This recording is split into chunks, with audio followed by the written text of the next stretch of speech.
Vous écoutez Radio Taïwan International, c'est François-Xavier Boulet pour vous présenter maintenant le décryptage de la rédaction consacré aujourd'hui au défi des universités d'adopter de nouveaux modèles d'apprentissage et de formation pour aider les étudiants à répondre aux défis du monde de demain.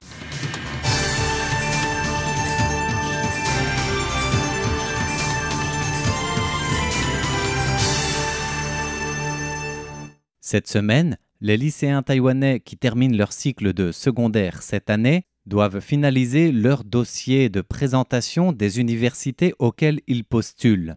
L'occasion de découvrir les transformations dans le monde de l'enseignement supérieur à Taïwan.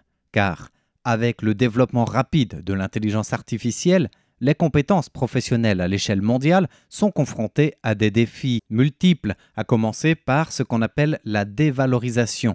Car certaines compétences dites standardisées, on peut parler de programmation, de traduction, de génération de contenu ou autres encore, sont de plus en plus automatisées au point que la demande est de moins en moins importante sur le marché car remplacée par les technologies d'intelligence artificielle, en tout cas de plus en plus. Cela intensifie la concurrence entre les talents.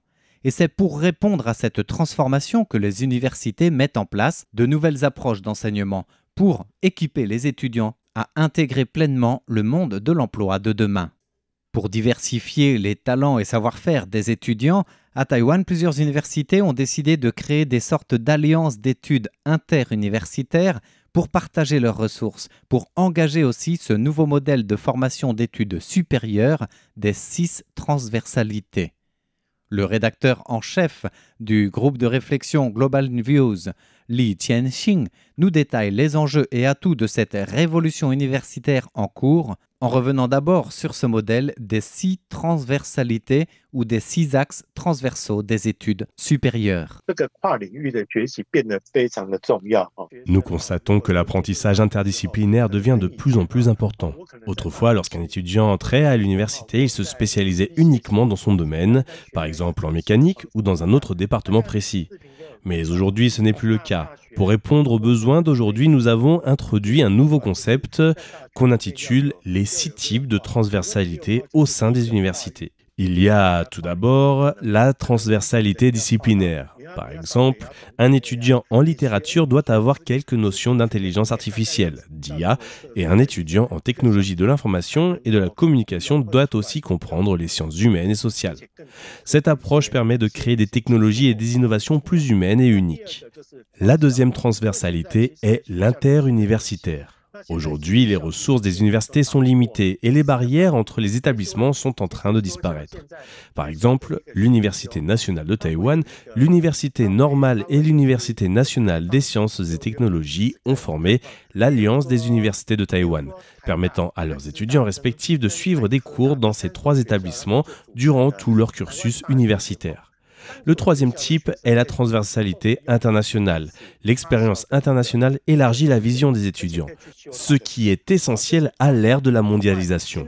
Il y a aussi la transversalité numérique qui vise à intégrer l'apprentissage en ligne et en présentiel pour maximiser les opportunités d'éducation.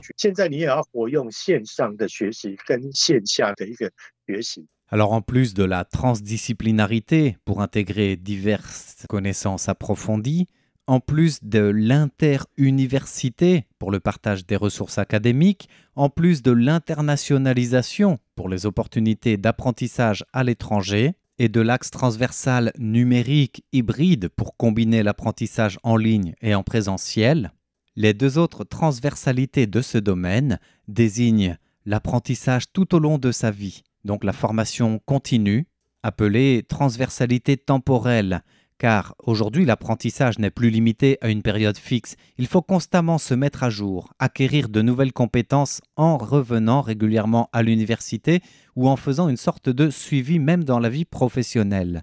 Et le 6e axe de ce modèle de transversalité, c'est bien sûr le pont entre le monde universitaire et le monde industriel. Car en plus des études sur les campus, des stages en entreprise sont de plus en plus demandés tant ils s'avèrent une expérience précieuse pour le volet de l'expérience en apprentissage appliqué et non plus seulement théorique.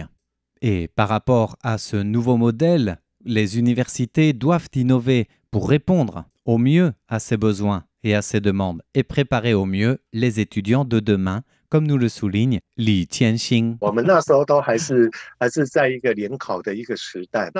Auparavant, l'examen d'entrée universitaire à la fin du lycée était l'accès principal et quasiment le seul existant pour intégrer les études universitaires à Taïwan. Aujourd'hui, les étudiants ont plus de possibilités puisqu'il existe une procédure d'admission sur dossier, des programmes spéciaux mettant en valeur les talents variés des candidats sans avoir forcément un accès à l'enseignement supérieur qui se limite à un seul examen d'entrée et sélectif en fonction des résultats obtenus. En termes d'organisation des études aussi, le monde universitaire connaît des réformes et se diversifie. Pour s'adapter à l'approche des 6 transversalités, les universités assouplissent les exigences d'obtention des unités d'enseignement et permettent aux étudiants de construire leur propre parcours d'apprentissage. Cela inclut des parcours proposés par d'autres universités partenaires, des doubles diplômes internationaux, des échanges à l'étranger et même des formations en ligne. L'objectif est de donner aux étudiants la liberté de structurer leur propre programme d'études, contrairement au modèle rigide d'autrefois.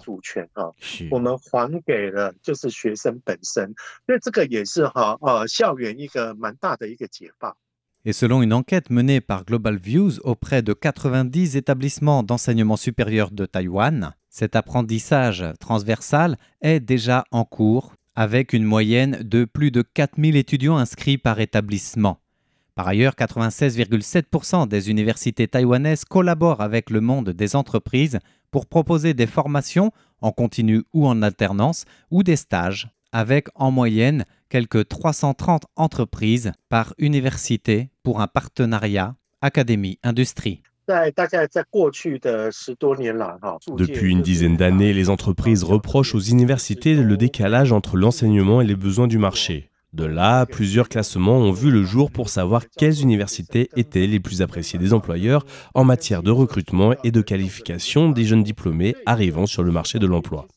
Concernant le recrutement, les compétences techniques restent bien évidemment importantes, surtout notamment dans les filières d'ingénierie avec les talents en électronique pour les semi-conducteurs ou la conception de circuits intégrés. Mais cela reste une qualification très spécifique. Et de plus en plus, nous observons que les entreprises valorisent davantage les compétences transversales, donc la diversité des savoir-faire, ainsi que la capacité à résoudre des problèmes. Aujourd'hui, avec les avancées en IA et en sciences appliquées, ce qui compte, ce n'est plus seulement de développer des technologies, mais de savoir comment les utiliser efficacement. Ainsi, les employeurs recherchent avant tout des profils capables d'intégrer l'IA et le big data dans leur domaine, qu'il s'agisse des sciences, mais aussi pour les arts, les sciences humaines et sociales, ou encore le monde des médias. Voilà un peu pour le nouveau rôle des universités dans la formation des étudiants de demain, entre dispenser le savoir et être en même temps curateur d'apprentissage sur le terrain. Merci de votre écoute, c'était le décryptage du jour présenté par François-Xavier Boulet pour RTI.